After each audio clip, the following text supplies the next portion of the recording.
Semuanya, Assalamualaikum warahmatullahi wabarakatuh. Kembali lagi di channel Rizky Shanita bersamaku Rizky Shanita.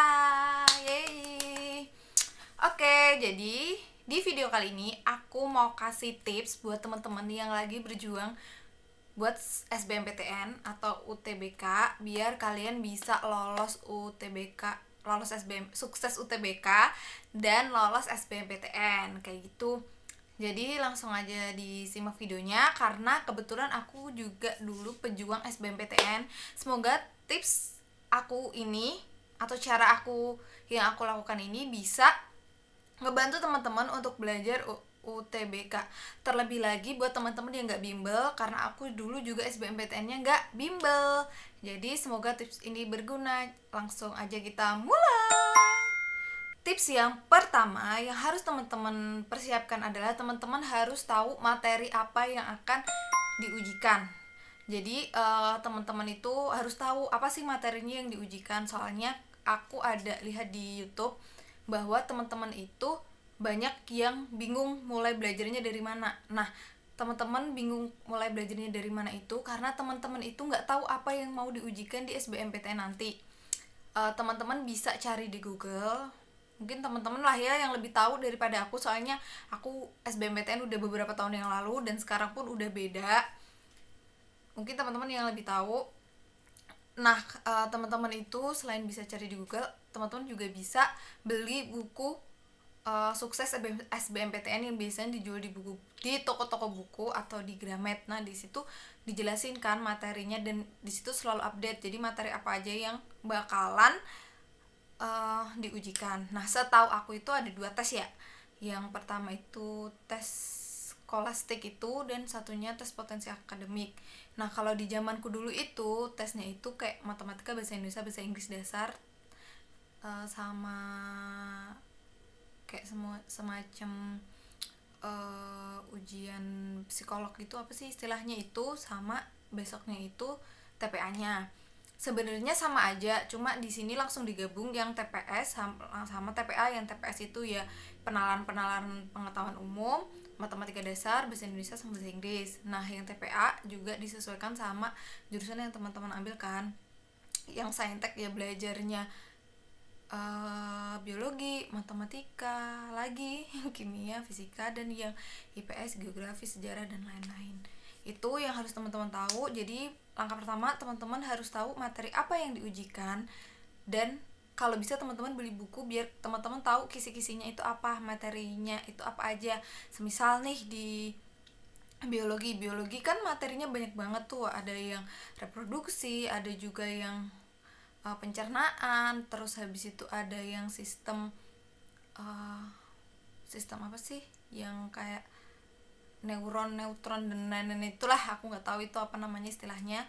Terus banyak kan materinya itu, mungkin daur hidup gitu-gitu. Nah, teman-teman itu bisa cari buku dan lebih mempelajari materi yang akan diujikan aja. Jadi yang nggak diujikan nggak usah dipelajarin, jadi biar teman-teman belajarnya lebih fokus gitu. Tips aku yang kedua, teman-teman itu harus latihan soal. Jadi sistem belajarnya teman-teman tuh menurut aku jangan cuma ngehafal doang, tapi juga latihan soal. Kalau aku tuh lebih mending aku latihan soal nih, aku ketemu soal ketemu soal misalkan soal ABC gitu ya. Nah, di 3 soal itu kan pasti materinya tuh beda-beda. Nah, aku lebih suka ngafalin kayak gitu, misalkan bla bla bla bla apa, jawabannya apa, terus dari soal itu aku belajar materinya itu, daripada aku harus belajar materi semua dulu terus baru ngerjakan soal. Aku lebih suka aku belajar soalnya apa, terus aku dalemin materinya kayak gitu. Terus teman-teman itu belajar soalnya itu juga yang banyak kalau bisa. Semakin teman-teman banyak belajar soal, semakin teman-teman banyak salah, itu pasti semakin teman-teman juga bakal ingat kayak gitu. Dan jangan bohongin diri sendiri. Salah nggak apa-apa, teman-teman kan latihan, namanya latihan soal, salah nggak apa-apa. Yang penting teman-teman nanti di kedepannya itu bisa lebih tahu lagi jawaban yang benar apa. Dan setahu aku soalnya itu rata-rata 20-an soal ya. Jadi kalau bisa satu hari itu minimal mengerjakan 10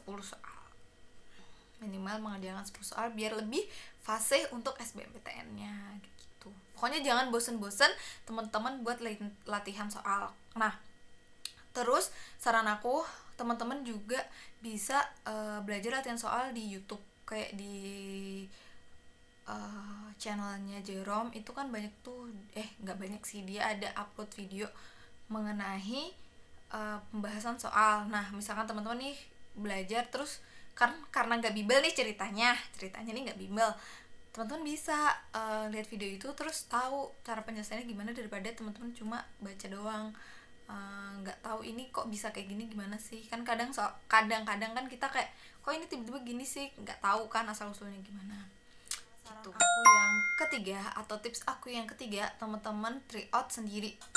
Maksudnya try out sendiri tuh gini, aku dulu belajar SBMPTN itu kan nggak bimbel, aku belajar sendiri, baca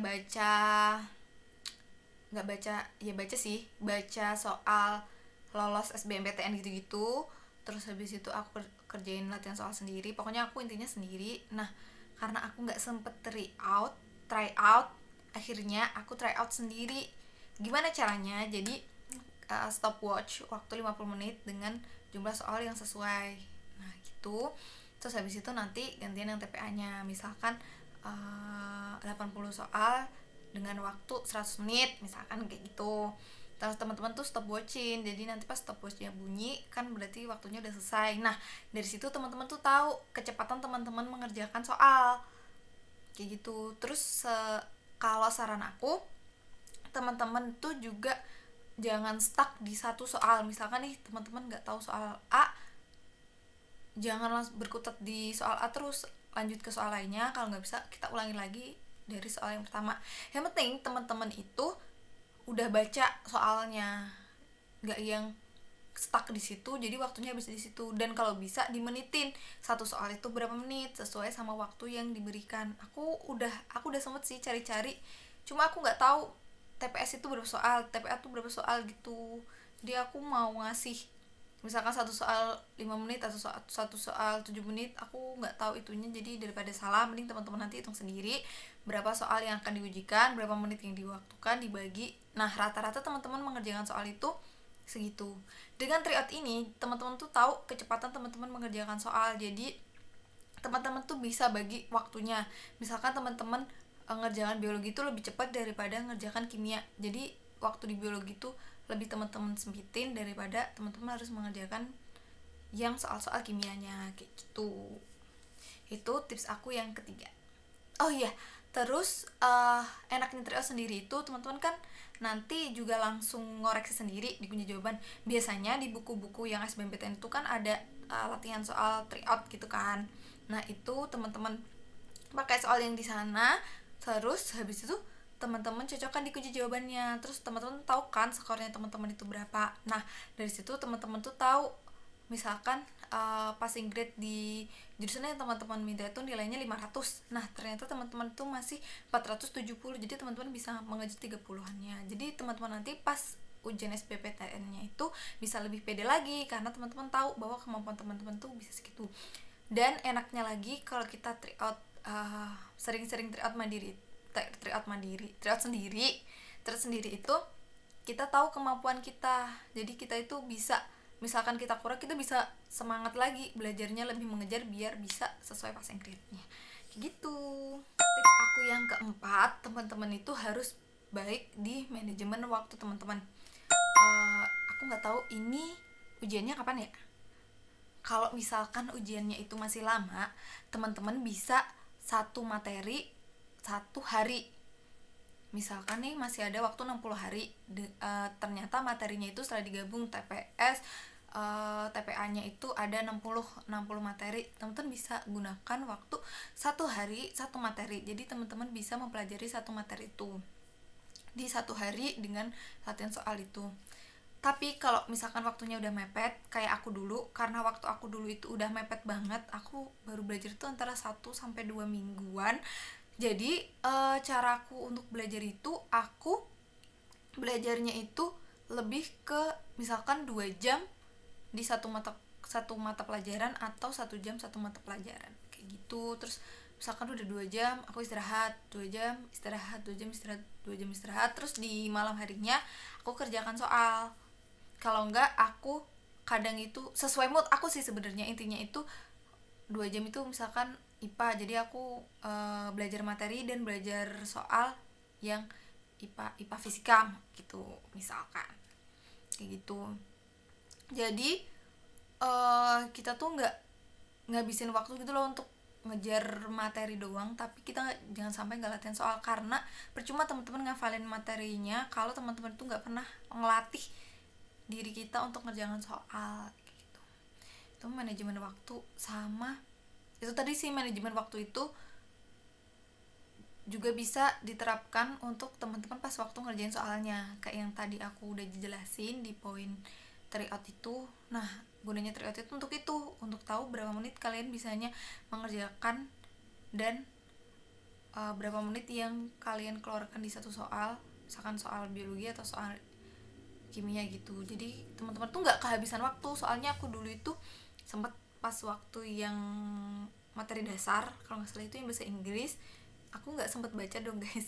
Jadi aku buletinnya tuh ngarang, padahal kalau di tempatku dulu SBMPTN itu kan di minus tuh, kalau salah di minus, kalau nggak jawab 0.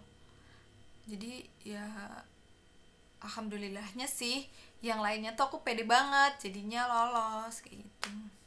Terus kalian jangan banyakin waktu kalian belajar materi yang sulit, karena itu bakal lebih makan waktu daripada kalian mengerjakan soal.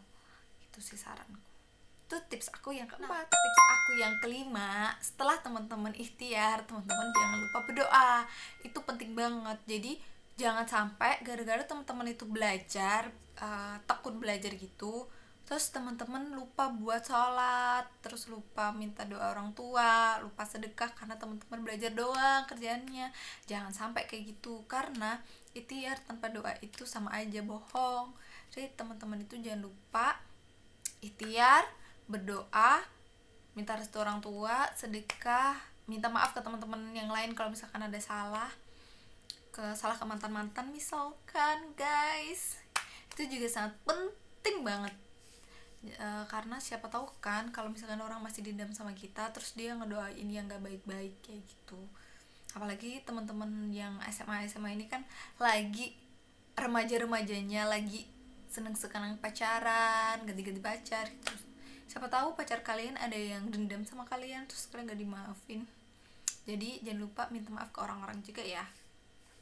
Sama jangan lupa konsisten. Misalkan nih kalian semangat di hari pertama, kedua, ketiga, terus hari keempat, kelima kalian lemes-lemesan, ya percuma kalian belajar di hari 1, 2, 3. Kalau kata dosen aku dulu, lebih baik belajar 2 jam 7 hari daripada 7 jam 1 hari gitu. Ya intinya kayak gitu, lebih baik tuh sedikit-sedikit waktunya tapi itu rutin daripada langsung banyak tapi nggak rutin kayak gitu. Jadi jangan lupa ya berdoa, ikhtiar, dan lupa minta maaf ke orang-orang yang ada di sekitar kalian. Terus jangan patah semangat. Kalau kalian gagal SNMPTN atau gagal SBMPTN itu bukan akhir dari segalanya. Kalian masih ada mandiri, kalian masih ada tahun depan, kalian masih ada universitas swasta. Dan jangan mentok di satu jurusan aja. Kalian pasti aku yakin kalian itu tahu kemampuan diri kalian masing-masing. Kayak aku kemampuanku tuh segini, jadi aku nggak memaksakan diri untuk masuk ke kedokteran karena keuangannya juga nggak memungkinkan. Jadi aku nggak kayak memaksakan diri untuk masuk ke kedokteran karena aku tahu kemampuanku tuh kayak gini. Biasanya kita gagal itu karena kita nggak tahu diri kita. Kita boleh mengejar mimpi kita, siapa yang larang, nggak ada yang larang. Tapi ya kayak katanya di Instagram, kita tuh juga harus realistis karena hidup itu ya gini, kita nggak tahu. Misalkan kita kayak aku kerja harus sesuai jurusan aku atau aku harus kerja sesuai passion aku, tapi nasib tuh kita nggak ada yang tahu kayak gitu. Jadi kalau bisa kita harus tahu diri kita. Terus jangan memaksakan kehendak kita, kecuali kalau kamu benar-benar belajar rajin dan kamu benar-benar tahu kemampuanmu itu bisa masuk di sana, Nah itu baru boleh. Tapi kalau misalkan kamu nggak yakin tapi kamu pengen banget masuk SBMPTN, ya mau nggak mau harus realistis, jurusannya jangan terlalu yang tinggi-tinggi gitu. Itu aja 5 tips aku untuk teman-teman yang lagi berjuang SBMPTN. Semangat, karena aku dulu juga jadi pejuang SBMPTN dan it's so memorable banget, karena aku di SBMPTN ketemu teman baru, terus habis itu aku jadi lebih, kan kalau kita SBMPTN kan kita belajar lagi, kita jadi lebih pintar tahu guys. Ya nggak sih? Gitu aja sih. Jadi jangan lupa buat semangat, berdoa, dan selamat belajar, selamat berjuang. Semoga kalian semua yang nonton video ini lolos SBMPTN, amin. Gitu aja video aku kali ini. Terima kasih udah nonton video aku sampai ini. Aku seneng banget karena subscriber aku meningkat guys. Jangan lupa subscribe, like, comment, and see you di next video.